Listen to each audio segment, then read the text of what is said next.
Alright, I'm going to make this video to cover chapters 1 and 2. The first part of chapter 1 is primarily discussions of programming and how the computer processes a program in different languages. I suggest you read that, but I'm going to skip that for the video. I am going to open idle with there it is. Idle is the program that comes by default with Python. There are lots of other environments you can program in, many of them much more rich and interesting, but we'll stick with idle for this. So, when you have the 3 greater than signs there, that means that you're in the interactive mode. So I can do a Python command such as print, and then I'll print just the word hello, and when I press enter, it'll print out hello. I could do, print 5 times 30. And when I do that, it'll make it 150. So you can print out like a math equation, you can print out that. You can also do something like a function. I'm going to say def name, and I'm going to put in, I'm going to actually call it def hello, and I'm going to put name in as a parameter to that function. Notice the colon. All right, when you do a function, I'm starting a block, so there's a colon there. And then I'm going to say print hello, comma, name. All right, so the name is going to store a function that we will ask, and then it'll print that out. So when we call the function, we need to pass it a name. Now I need to press enter twice to get back to the prompt, and then I can say hello, because that's the name of the function, and I'll put in Steve. Okay, so I'm passing it a name, and there it goes, hello Steve. So I typed in Steve, right, for the hello function, and that replaced the name, and then we get to Steve there. So this interactive mode is useful for when you want to just explore, test things, whatever. But most of the time, I'm going to do a new file here. And most of the time, we will do this without the interactive mode. So in this chapter, one of the things that it does is the Kaos program. All right, so he starts by giving a comment. So the pound sign is a way of doing a comment. And he said the file is chaos.py. He also gave a quick description of what the program does. So a simple program illustrating chaotic behavior. Okay, as I'm going to talk about and showed you in different peer exercises and stuff, going to ask for maybe a more expanded commentary than that, but you should always have some kind of header. So this one has a function, again, def main. In most languages, main is the starting point. In Python, that's not necessarily true. So I'm going to print a description of what the program does. And it is important to have the case sensitivity right. You can use double quotes or single quotes. This program illustrates a chaotic function. A couple of things that I would say here too is that it is actually useful, and you should try it, to type in the programs in the book. Type them in and try to run them. So, notice that this is indented. But in Python, that's how it knows that it's a part of this function, is that it is indented underneath it. All blocks, we're going to create another block in a moment, are indented, and they all start with a colon. Okay. So I am going to get a number. So I'm going to say, I'm just doing what's in the book, x equals eval. And why eval? Because eval is saying that from this input, right, there's an input command that takes an input. But by default, the input is characters or a string. The eval says I'm going to look for numbers. And we're going to say enter a number between 0 and 1.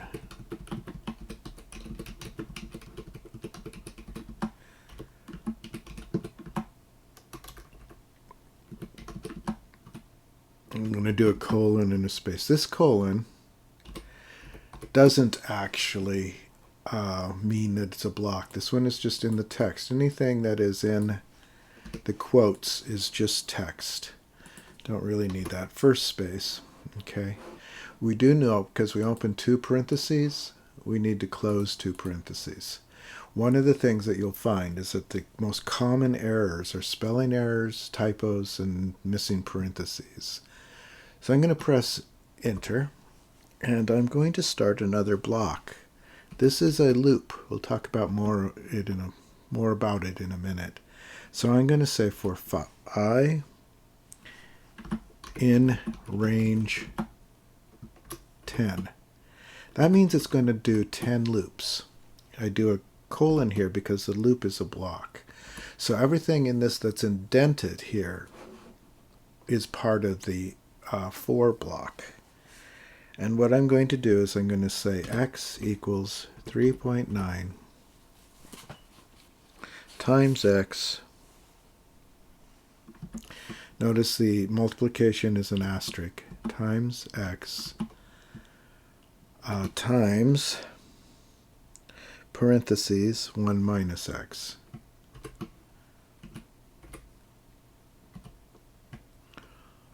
Okay, and then I want to print x.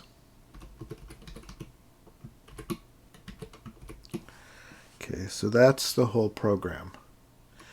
Now I'm going to call that program by saying main.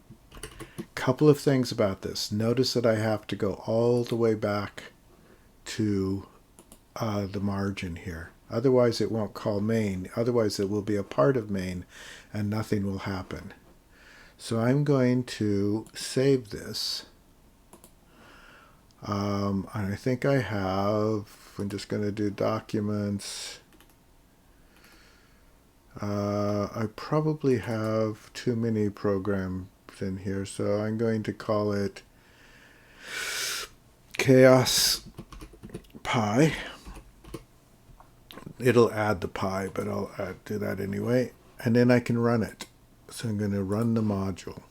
So it says to enter. Note this is my prompt. This is, first of all, the print that tells what the program is doing. Then it gives my input, and I'm going to say 0.3, because it has to be a number between 0 and 1, not 0, not 1. And when I do that, it gives me a list out of the chaotic function. It's important. I'm going to go back here. It's important that this be indented in the for. If I were to do this, it will not throw an error. I'm going to save that. But when I run it, it will only return the last number. See how it only returns this one? Because it's not in the loop. It's not printing each x as it happens. It only prints the last one in the loop. X has the value of the last of the 10th one, and that's what it'll print. So if you want to print all of them, it's really important that that be indented. Okay. I'm not sure there's much more in chapter 1. Chapter 2 is where things start actually happening. So I'm going to do a couple of little programs in chapter 2. We'll do the temperature conversion and we'll talk about the elements. So I'm going to create a new file. File, new file. And this one will be a convert pi. So I'm going to do convert pi. And basically this a program that converts Celsius to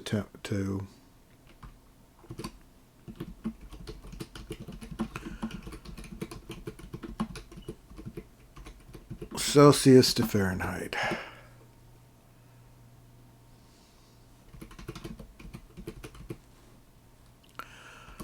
All right. And it would be a good idea, as I said, to have a name.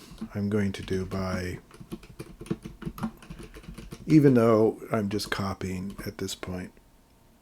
All right, so we're going to do the def main again. This will be the normal way for a while. Again, you need a colon. Okay, and then I'm going to do Celsius. So this is my variable. A variable is just a word or a name that is used to store a value. It has the advantage that it will be more readable, more understandable than if it were just like a number. Usually a good word like Celsius, it's clear what it is. All right, so we're going to say that the Celsius is equal to whatever we get as our input. So remember a val because it's a number. Input. And then I'm going to enter Celsius temperature. Okay. And then I am going to, what is it doing? Oh, because I'm missing a parenthesis. If it doesn't indent properly, that's usually the case. And then I'm going to do Fahrenheit. Okay, and it's going to equal the equation 9.5 times Celsius plus 32.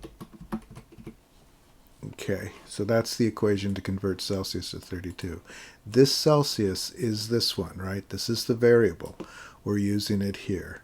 This is a new variable, which is going to store the Fahrenheit value. And we're just going to print that result. So we're going to say print, and you can write whatever you want, the Fahrenheit temperature is, and then I'm going to do this and just do Celsius, or is Fahrenheit. All right. It's real important that this be spelled the same as this, and this the same as this. Otherwise, things won't work. So I'm just looking to see if I did spell it the same. And then I'm going to, again, over to the margin and do main. If you don't go to the margin, it will not work. So I'm going to save it. I'm going to do File, Save As. I'm going to save it as convert.py.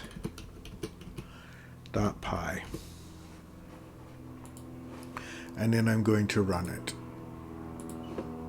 So I'm going to enter a Celsius temperature.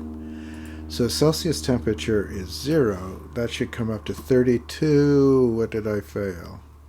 I spelled Fahrenheit wrong. I was afraid of that. Where did I spell it? F-A-H-R-E-N and H-E-I-T. Oh, I reversed these. Okay, so I'm going to save it again. Control S saves. And run it again. Errors are common. All right, so I'm going to do 0, and that will give me 32. So I will run it again. And I'll do 100, which should equals 212. So it is working. The conversion is working. All right, so this has all the main elements of a program. It has like a function definition. It has variables. It has assignments. Well, here we're assigning the result of an input The equal sign here means assignment. And here we're assigning the result of an equation. And then we'll have an output where we're printing out the results. So we've talked about some of these. This would be an expression. An expression is basically an equation or where you make it do something. Again, we have our output statements with print. We have input statements. I do want to show you a couple of others things. So I'm going to make another one. I'm going to do a new file. We've got lots of new files going here. And I'm going to do like a print. Alright, so I'm going to do the def main again. You should have a heading, but I'm not going to do it right now.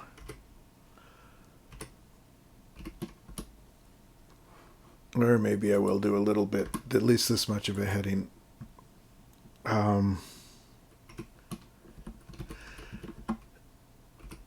This program shows how to do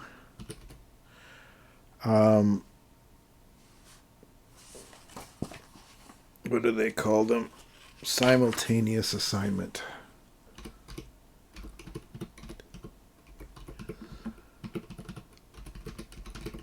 I'm not sure I spelled simultaneous right, but that's okay. So I'm going to do def main, and I'm going to declare two variables. I'm doing this again just like in the book. I'm going to, first I'll do a quick print. This program averages 2 scores. Okay, and then I'm going to do quick assignment. So I'm going to do score 1, score 2, right? So this is just like in the book. And then we're going to assign these at the same time. So I'm going to do a val input enter 2 scores divided by a comma.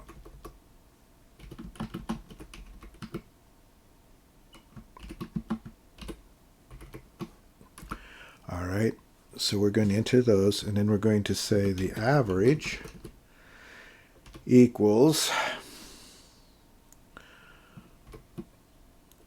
score 1 plus score 2 divided by 2.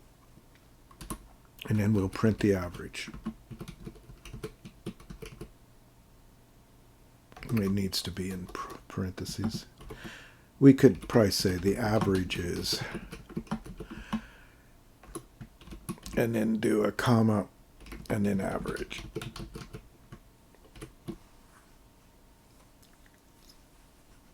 Okay, so then we need to call it. Okay, and then we need to save it.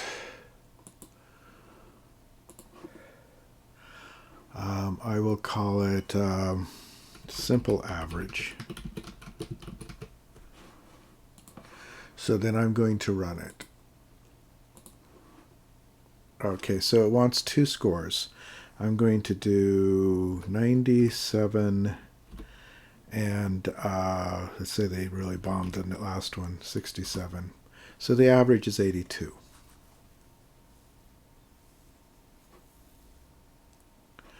Okay, so that worked. Notice we assigned 2 at once, and then we put values in them, and the key is to separate them by commas. Okay, so the last, is it the last thing? Is I'm going to do a few for loops. Okay. And these are called definite loops. So I'm going to do a new thing. So a new file. I'm going to just a quick comment. This program illustrates definite loops. Okay, so a definite loop is a loop where it's counted. I'm going to do a def main. So let's do one that just counts. So let's do for I in 10, in range 10.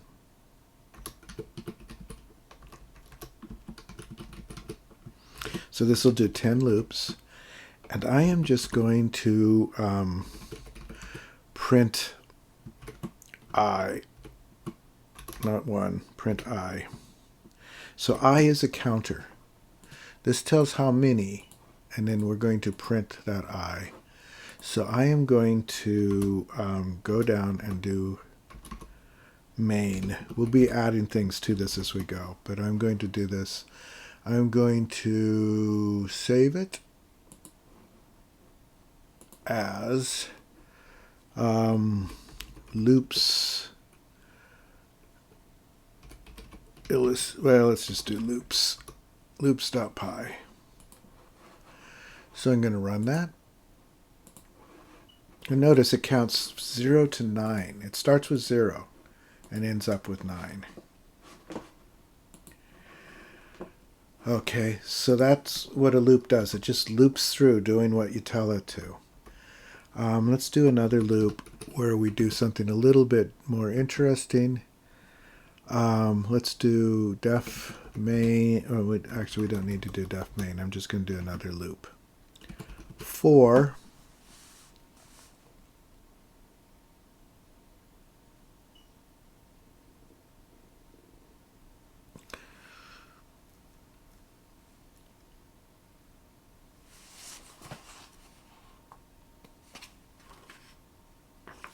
one of the things they do is they have for I in, and if you do I'm going to just do a square bracket. This is a list.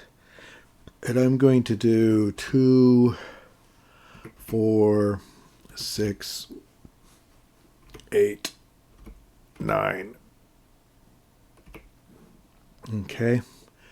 And then I'm going to do a colon. And then I'm going to do print I. Okay, we'll save this. I'm going to, I guess I'll run it as is, run module. So actually we need a break between the two. So I'm going to do print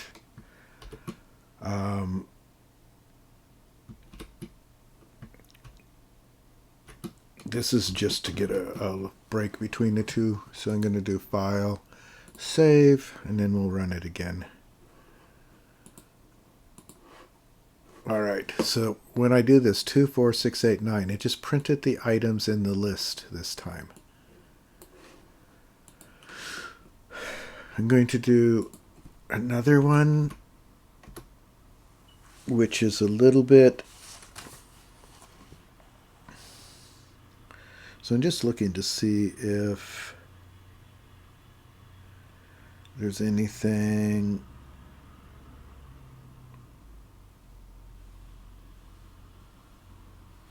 All right, one of the things they do also is they do, and let's do a print.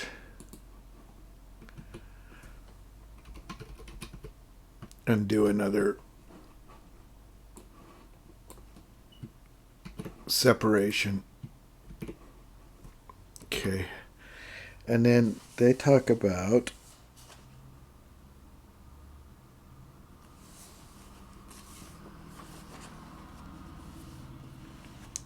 turning a loop into a list by using the list function.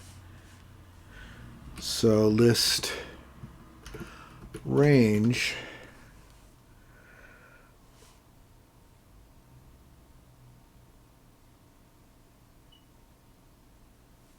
And we'll just do range 10. This will create a list. I'm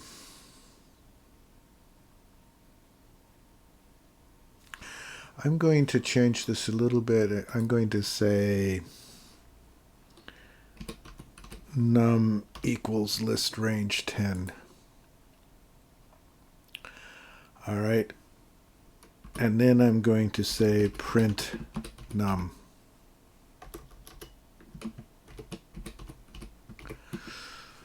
Okay, so I'm going to do run. Well, first I'll save it.